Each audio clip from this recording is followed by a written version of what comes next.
कविवर्य मंगेश पाडगावकर त्यांचं पुस्तक स्नेहगाथा या पुस्तकात त्यांनी वेगवेगळ्या व्यक्तींबद्दल किंवा विषयावर जे काही लेख लिहिलेले आहेत त्याचा हा संग्रह आहे. तुम्हाला कल्पना आहे की पाडगावकर, करंदीकर आणि बापट असे तिघे मिळून कविता वाचनाचे कार्यक्रम करायचे आणि तिघांमध्ये स्नेह निर्माण झाला. त्या करंदीकर आणि बापट यांच्याबद्दल त्यांनी लिहिलेले हे दोन स्वतंत्र लेख. त्यातला पहिला आहे माझा विक्षिप्त मित्र, विंदा करंदीकर. बरेच दिवस झाले तरी तुमची आमची भेट नाही. बरेच दिवस झाले तरी तुमची आमची भेट नाही. तुमचा मासा गावेल असं आमच्याजवळ नेट नाही. बापट आणि मी आम्ही दोघांनी मिळून करंदीकरला 4 ओळीची ही कविता लिहून पत्र टाकलं तेव्हा करंदीकर रुईया कॉलेजला इंग्रजीचा प्राध्यापक होता. बापट नॅशनल कॉलेजमध्ये होता आणि मी साधनामध्ये सहसंपादक म्हणून काम करत होतो. साधनाची कचेरी तेव्हा ऑर्थर रोडवर त्या हॉस्पिटलसमोर होती. नुकतीच आमची दोघांची करंदीकरशी ओझरती ओळख झाली होती.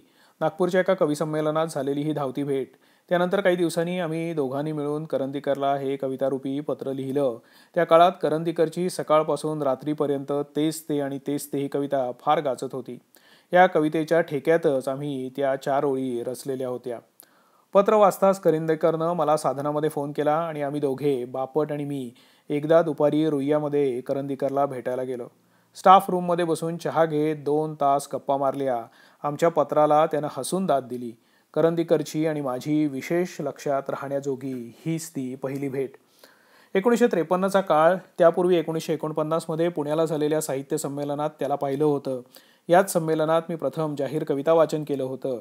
मात्र मी कविता वाचल्या त्या रात्रीच्या मुख्य कविसंमेलनात नव्हे. वि. द. घाटे यांच्या अध्यक्षतेखाली त्याच ठिकाणी एक छोटं कविसंमेलन झालं होतं. त्यात मी त्या कविता वाचल्या होत्या. बापटही त्यामध्येच होता. करंदीकरचं स्वेदगंगा तेव्हा प्रकाशित झालं होतं. त्यानं रात्रीच्या संमेलनात कविता वाचल्या होत्या. मात्र या ठिकाणी करंदीकरशी परिचय झाला नव्हता. मुंबईमधल्या भेटीनंतर आम्ही योगायोगानं एकत्र येत गेलो. त्यातून आमची मैत्री वाढली. त्या काळी गणेशोत्सवात आणि एरवी ही कविसंमेलनं होत होती. एका कविसंमेलनात यशवंत, मायदेव, सोपानदेव चौधरी अशा कवींबरोबर आम्हीही तिघे होतो. इतरांनी आपल्या कविता गाऊन सादर केल्या होत्या. तेव्हा तशीच पद्धत होती. आमचं त्रिकूट लोकांनीच तयार केलं असं म्हणायला हरकत नाही. लोकांना आमचं वाचन आणि कविता दोन्ही आवडल्यामुळे प्रतिसाद चांगला मिळत गेला आणि आमच्या एकत्रित कार्यक्रमांना आरंभ झाला. आम्ही तेव्हा मात्र एक ठरवलं होतं, ते म्हणजे मानधन घेतल्याशिवाय कार्यक्रम करायचा नाही. त्यात काही गैर नव्हतं. सुरुवातीच्या काळात आम्हाला तिघांना मिळून 51 रुपये मानधन मिळत असे. जाता येतानाचा खर्च त्यातच इन्क्लुडेड. काव्य वाचनाच्या कार्यक्रमातून आम्ही खूप जवळ आलो. स्नेह जडला. तेव्हा कविसंमेलनं होतही भरपूर. गावोगावी जावं लागे. महाराष्ट्रात एक गाव किंवा एखादं वाङ्मय मंडळसुद्धा असं नसेल की जिथे आमचा कार्यक्रम झालेला नाही. आज 43 वर्ष आम्ही एकत्र आहोत. आता पूर्वी इतके कार्यक्रम होत नाहीत, पण आमचा स्नेह कायमच आहे. इतकी वर्ष वैयक्तिक मैत्री टिकणं ही आमच्या तिघांमधली गोष्ट मला फार मोलाची वाटते. आम्ही प्रथम एकमेकांना आहोजाहो म्हणत होतो. त्याचं आरेतुरेमध्ये कधी रूपांतर झालं ते आम्हालाही कळलं नव्हतं. आश्चर्याची गोष्ट अशी की आमच्या तिघांची कविता वाचायची पद्धत वेगळी होती. कवितांची शैलीही वेगळी आणि रचनाही निराळी. एकमेकांचं अनुकरण आम्ही कुठेच केलं नाही. हा स्वभावाचा भाग असेल किंवा तिघांनाही लोकमान्यता मिळाली हेही कारण असेल. लौकिक यश तिघांनाही मिळालं, त्यामुळे मत्सर वाटायचा प्रश्नच आला नाही. तिघांची प्रगती होत गेल्यामुळे स्पर्धेची भावना मनाला शिवलीच नाही. वर्षानुवर्षे एकत्र प्रवास, खाणं पिणं, त्यामुळे आमच्यातली मैत्री घनदाट झाली. दुसरी आश्चर्याची गोष्ट म्हणजे आम्ही कधी एकत्र भेटलो तर नवीन काय लिहिलं असं एकमेकांना विचारणं, एकमेकांच्या कविता वाचणं, वाचून दाखवणं असं कधीच झालं नाही. अगदी आजवर किंवा कवितेसंबंधी काही तात्विक चर्चा वगैरेही फारशी आम्ही कधी केली नाही. आम्ही भेटलो की नुसता गोंधळ. एकमेकांची टिंगल थट्टा करायची, हमरी तुमरीवर येईपर्यंत भांडायचं, असं चालतं. हाच सगळा आनंदाचा भाग. समोर असलेल्याला आमची ओळख नसेल तर आम्ही तिघही कवी आहोत हे त्याला समजणारही नाही. कोणीतरी टगेच आहेत असे वाटेल. करंदीकरला पहिल्यापासून आपण जरा गावचे, खडबडीत आहोत याचा एक अभिमान असल्यासारखा. त्याचा हा रस्टिक स्वभाव आणि आविर्भाव मिरवायलाही त्याला आवडायचं. आम्ही कधी माटुंग्याच्या उडपी हॉटेलात गेलो की हा सरळ मसाला डोसा खाऊ असं म्हणणार नाही, तर खास त्याच्या आवाजात ते काय रे, आंबोळीत बटाट्याची भाजी घालतात ते मागूया असं म्हणणार. आम्ही दोघं त्याची यावरून टिंगलही करायचो आणि तोही तंगड्या ओढायचा. एरवी आमच्या गप्पांना विषय असे नसायचे. वाटेल तो विषय. त्या वयातही आम्हाला चित्रपटांचं वेड असं काही नव्हतं. खाण्याचं वेड मात्र खूपच होतं. आणि सामिष भोजनाबाबत माझे हे दोघे ब्राह्मण मित्र सारस्वतालाही लाजवणारे. बापट नेहमी म्हणतो की मी 2 पायाच्या प्राण्यांमध्ये माणूस, 4 पाय असणाऱ्यांपैकी खुर्ची आणि उडणाऱ्यांपैकी विमान सोडून काहीही खातो. आम्ही तेव्हा कॉरोनेशन, शेरे पंजाब वगैरे हॉटेलमध्ये जेवायला जायचो. नंतरच्या काळात सदानंद रेगे, गंगाधर गाडगीळ, श्रीपू भागवत वगैरे मंडळी मिळूनही एकत्र जेवणाचा कार्यक्रम असायचा. आम्ही त्याला मुर्गी क्लब म्हणायचो.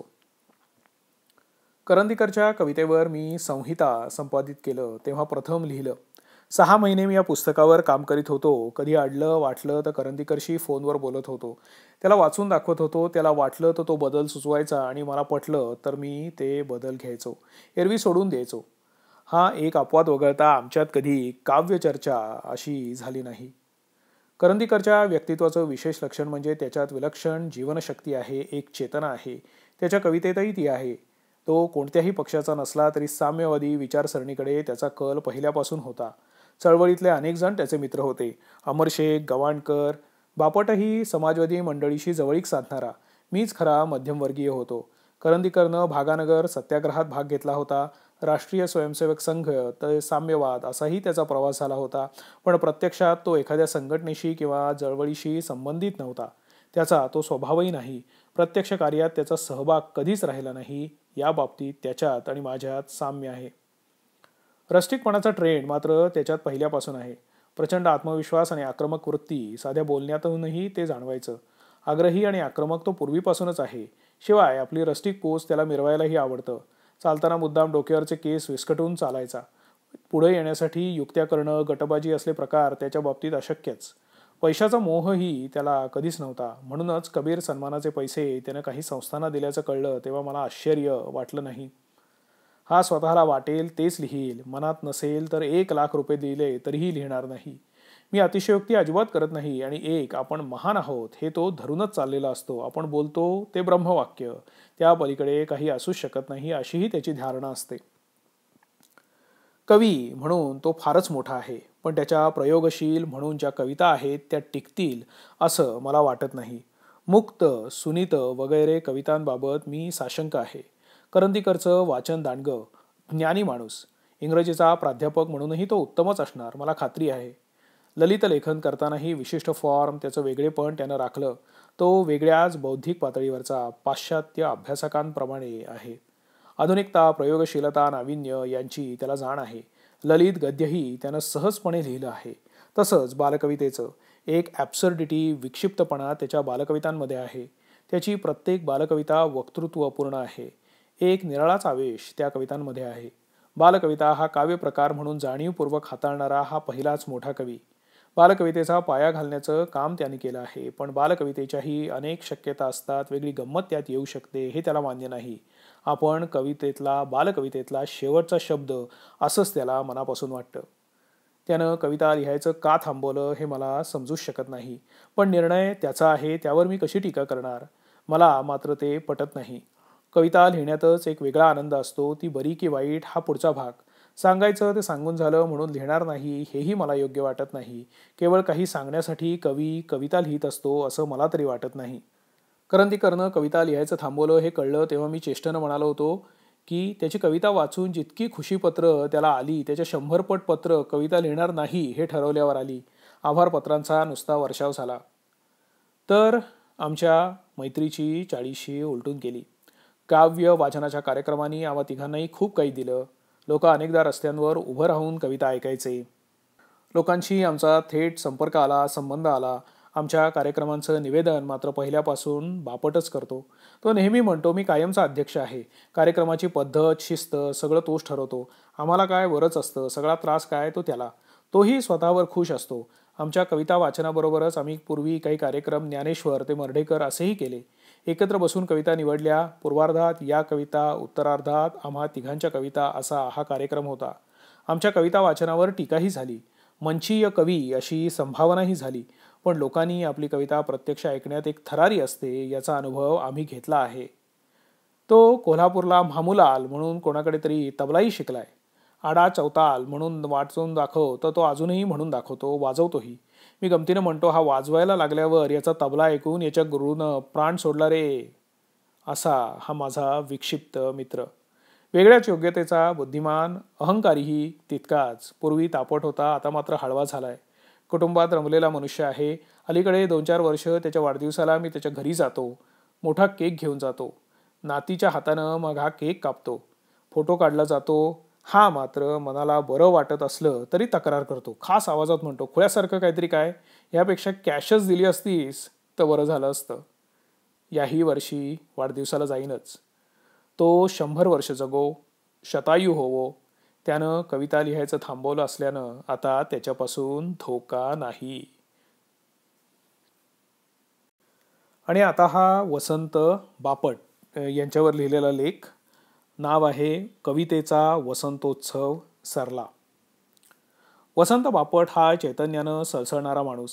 एखाद्या लहान मुलाच्या उत्साहानं जीवनावर प्रेम करणारा आणि या लहान मुलासारखाच आतल्या चैतन्यामुळे एका जागी ठरू न शकणारा, अस्वस्थ, थकलेला, कंटाळलेला वसंत बापट मी कधी पाहिलाच नाही. बापट अमेरिकेला गेले होते तेव्हा त्यांनी अमेरिकाभर कविता वाचनाचे कार्यक्रम केले. तिथल्या रसिक मराठी माणसांना भरभरून कवितेचा आनंद दिला. तिथल्या मराठी कलाकारांना सुंदरा मनामध्ये भरली हे तमाशाच्या माध्यमातलं दृष्ट लागावी असं लेखन करून दिलं. ते भटक भटक भटकले, पण अमेरिकेतल्या त्या भटकंतीत नागिण या आजारानं त्यांना गाठलं. फड जिंकणाऱ्या, धुंद लावण्या लिहिणाऱ्या बापटांना आज न उद्या एखादी नागिण विळखा घालणार याची अटकळ विंदा करंदीकरांना आणि मला अर्थातच होती. त्यामुळे बापट तिथे नागिणीने आजारी झाल्याचं कळलं तेव्हा करंदीकरांना आणि मला काळजी वाटली, पण आश्चर्य वाटलं नाही. बापट बरे होऊन भारतात परतले तेव्हा अतिशय थकलेले, संत्रस्त असलेले वाटले. त्या नागिणीचं विष उजव्या हातात उतरल्यामुळे लिहिणंही शक्य होत नव्हतं. हा उजवा हात वर्षभर जायबंदी होऊन बसला होता. या प्रेमळ नागिणीनं वर्षभर बापटांचा हात अगदी घट्ट धरून ठेवला. या काळाचा अपवाद वगळला तर वसंत बापट सदैव चैतन्यानं सळसळत राहिले, चैतन्य उधळीत राहिले.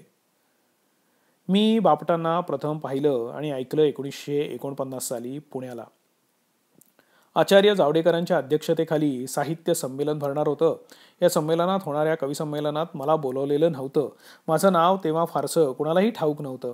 साहित्य संमेलनाच्या आदल्या दिवशी SP कॉलेजच्या हॉलमध्ये एक छोटंसं कविसंमेलन भरलेलं होतं. या कविसंमेलनाचे अध्यक्ष होते विठ्ठलराव घाटे. आचार्य जावडेकर, आचार्य भागवत, गुजरातचे श्रेष्ठ कवी उमाशंकर जोशी, कवी बोरकर अशी बडी बडी मंडळी तिथे हजर होती. त्याआधी 2 दिवस मी बोरकरांबरोबर विठ्ठलराव घाटे यांच्या घरी गेलो होतो. तिथे काव्य गायनाची मैफल रंगली होती. बोरकरांनी अतिशय आग्रह केल्यामुळे मी तिथे घाबरत घाबरत 2 कविता म्हटल्या. विठ्ठलरावांना माझ्या या कविता अतिशय आवडल्या. SP कॉलेजच्या हॉलमध्ये भरलेल्या या कविसंमेलनात या 2 कविता म्हणण्याचं निमंत्रण विठ्ठलरावांनी मला तिथल्या तिथे दिलं. अशा रीतीनं केवळ योगायोगानं मी या कविसंमेलनात भाग घेत होतो. कविसंमेलनात ज्यांनी भाग घेतला ते सर्व कवी नामवंत होते. माझ्याप्रमाणेच नावाला प्रसिद्धी नसलेला, एकही पुस्तक नावावर जमा नसलेला आणखी एक कवी त्या कविसंमेलनात होता. तो माझ्यासारखा घाबरत घाबरत व्यासपीठावर आला नाही. व्यासपीठावर श्रोत्यांसमोर उभे राहायचा माझा हा पहिलाच प्रसंग असल्यामुळे मी काहीसा नर्वस होणं स्वाभाविक होतं. पण माझ्याप्रमाणेच प्रसिद्धीचं पाठबळ जराही नसलेला हा कवी विलक्षण आत्मविश्वासानं व्यासपीठावर आला. सभा जिंकणं हे आपलं कामच आहे ही गोष्ट जणू त्यांनी गृहीतच धरली होती. त्यानं बिजली नाचेल गगनात ही आपली कविता गाऊन दाखवली. त्याचं हे काव्यगायन इतर कवींच्या काव्यगायनाहून वेगळं होतं. हा तरुण कवी केवळ चालीवर कविता गाऊन दाखवत नव्हता.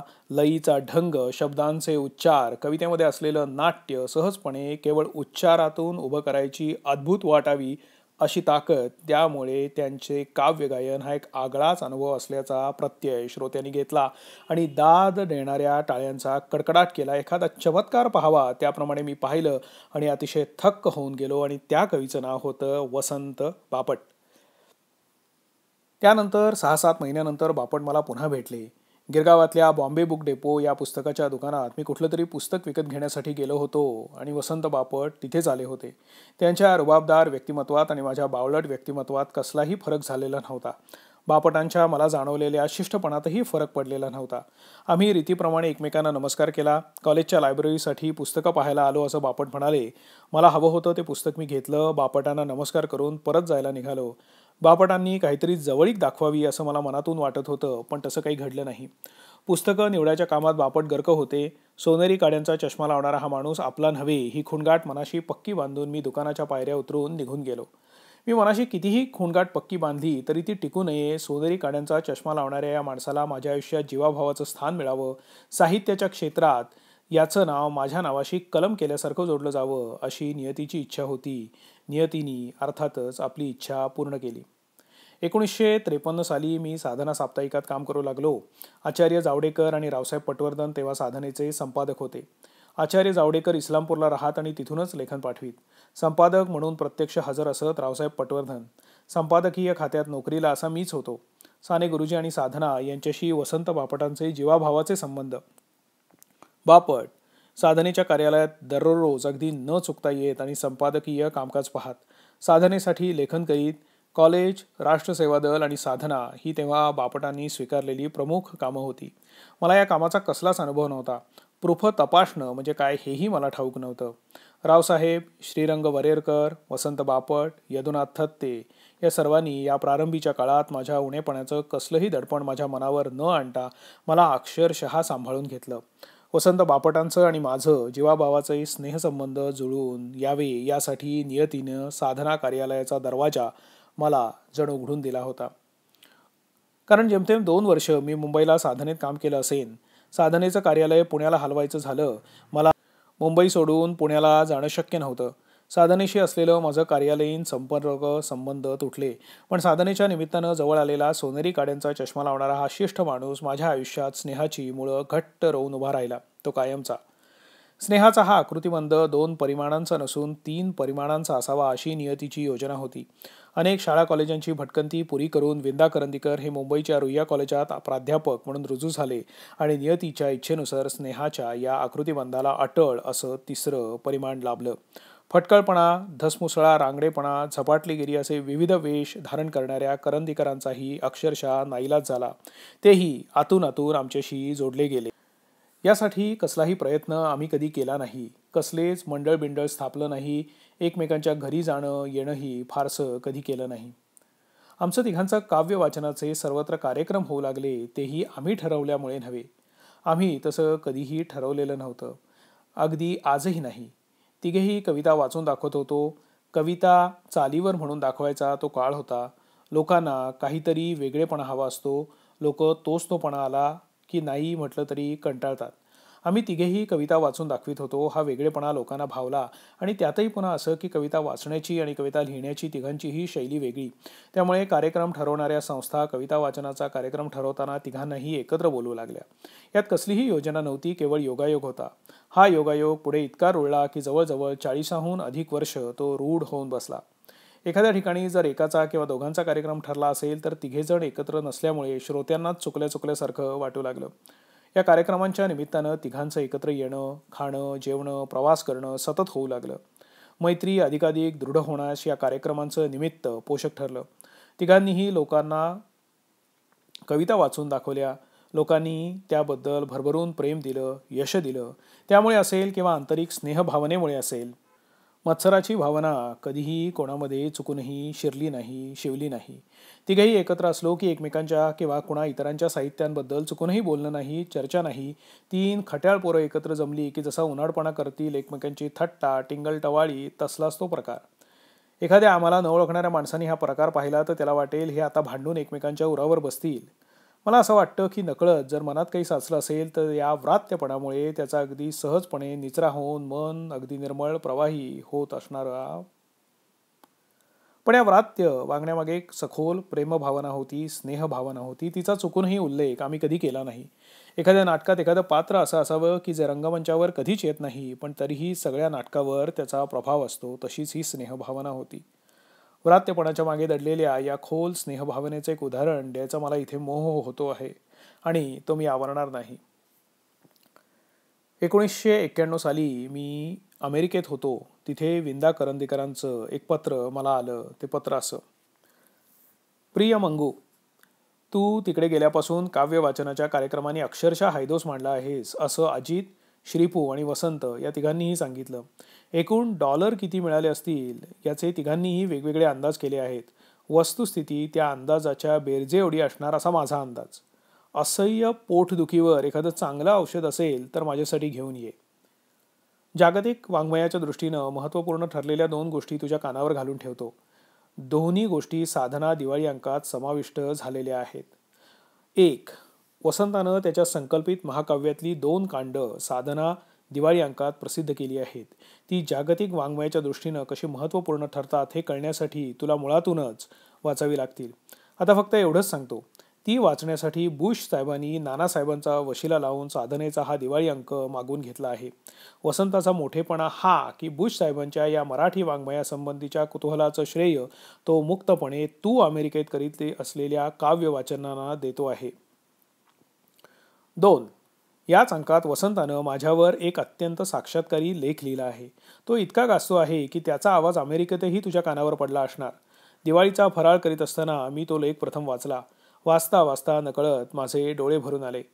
घरातली इतर मंडळीही माझ्याकडे आश्चर्याने पाहू लागली. नवे, मलाही या अशक्यप्राय गोष्टीचं आश्चर्यच वाटलं. पण शांतपणे विचार केल्यावर उमगलं की तो मी खात असलेल्या फरसाणातील कच्च्या कांद्याचा परिणाम होता. असो, मराठी वाङ्मयातील या दोन्ही घटना तुझ्या कानावर पडणं इष्ट म्हणून हा प्रपंच.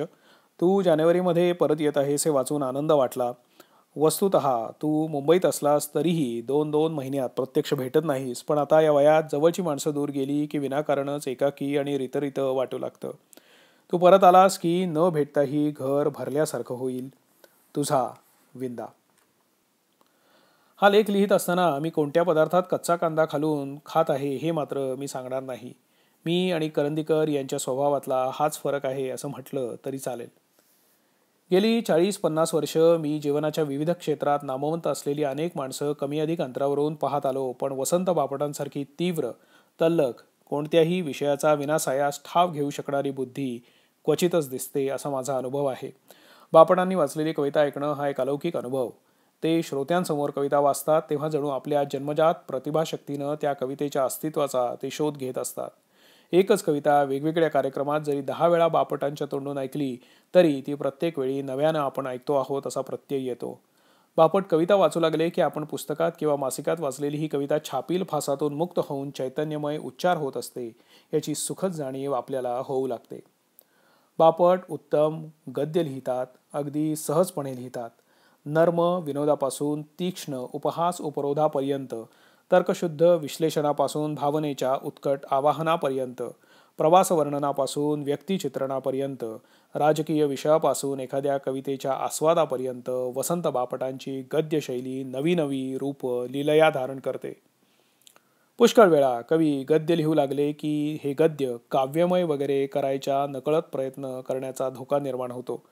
बापटांचं गद्य हे सहज, स्वच्छ, प्रभावी आहे. काव्यात्मतेचे नटवे आविर्भाव चुकूनही या गद्याला स्पर्श करीत नाहीत. वक्तृत्वाची सुंदर कळा या गद्याला लाभलेली आहे आणि त्यामुळे बापटांनी लिहिलेलं गद्य छापील राहत नाही, ते ऐकू येतं, आपल्याशी मनमोकळ्या जिव्हाळ्यानं बोलू लागतं. नट, दिग्दर्शक, तमासगीर, वक्ता, गद्यलेखक, संपादक, खाजगी बैठकीत नकलांचा एकपात्री कार्यक्रम करून मैफल रंगवणारा, कलात्मक कार्यक्रमांचा कसबी आणि सुसंस्कृत निवेदक, संस्कृतचा पंडित, यशस्वी प्राध्यापक अशा विविध गुणांनी आणि रूपांनी बापटांनी समाजावर प्रभाव टाकला आहे. मान्यता मिळवली आहे हे खरं, पण मराठी माणसानं बापटांवर जीवापाड प्रेम केलं ते कवी म्हणून. जीवनातले नानाविध अनुभव बापटांच्या कवितेनं झेलले. हे अनुभव साकार करीत असताना त्यांच्या शब्दकळेनं नवी रूप, नवनवे उन्मेष धारण केले. बापटांची कविता कुठल्याही साच्यात कधी अडकली नाही. अभिव्यक्तीच्या कुठल्याही फॅशनच्या दबावापुढे वाकली नाही. तिनं आपल्या अंतःप्रेरणेशी असलेलं इमान कधी ढळू दिलं नाही. कवितेची सामाजिक राजकीय जाणीव प्रखर होती, पण ही जाणीव कुठल्याही पक्षाचा, वादाचा, संघटित विचार प्रणालीचा बांधील पुरस्कार करण्यासाठी कधीही उभी राहिली नाही. अशी ही बापटांची कविता.